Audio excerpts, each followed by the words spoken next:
Hi అండి. How are you? Am good. ఇవి పారిజాత పుష్పాలండి. చూడడానికి చిన్నగా వైట్గా క్యూట్గా భలే ఉన్నాయి కదా. సో ఇవి ఫ్లవర్స్ ఇట్లా నీట్గా కలెక్ట్ చేసుకోవాలని డైరెక్ట్గా చెట్టు మించి కోయకూడదు. అవి కోసుకున్న దేవుడికి వేసిన పని చేయమంట. ఇలా క్లాత్ వేసుకొని మిడ్నైట్ 12 తర్వాత ఇట్లా క్లాత్ వేసుకుంటే 4 వరకు రాలడం స్టార్ట్ చేస్తాయి. ఇంకా అక్కడ నుంచి ఇంకా రాలడం ఆపేస్తాయి. 4 వరకునే రాలుతాయి ఇవి. వాటిని నీట్గా మనం కలెక్ట్ చేసుకొని అవన్నీ నీట్గా కలెక్ట్ చేసేసుకొని ఒక పళ్ళెంలోకి తీసుకొని వాటిని నీట్గా దండగొచ్చి ఆంజనేయ స్వామికి చాలా ఇష్టం అంటారండి ఫ్లవర్స్.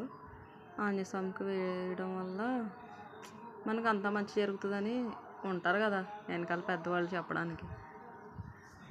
సో ఇట్లా అబ్బా నా కొడుకు చూసారా ఎంత ఇన్నోసెంట్గా కనపడుతున్నాడో. దానికి డబుల్ అల్లరి చేస్తాడు. మా ఊరు ఆంజనేయ స్వామి గుడి అండి ఇది. ఆంజనేయ స్వామి ప్లస్ వినాయకుడి టెంపుల్ అంటారు. 2 విగ్రహాలు ఉంటాయి. బుద్ధిగా బెల్లం మొక్కలు పెట్టాడు, దండం పెట్టాడు. ఇప్పుడు వాళ్ళ డాడీ దండలు ఇస్తారు, అవి వేయడానికి ట్రై చేస్తున్నాడు.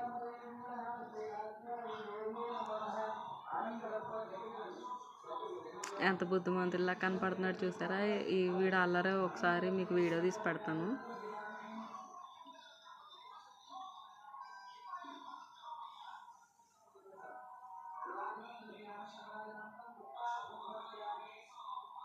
ఫైనల్లీ వేసాడు.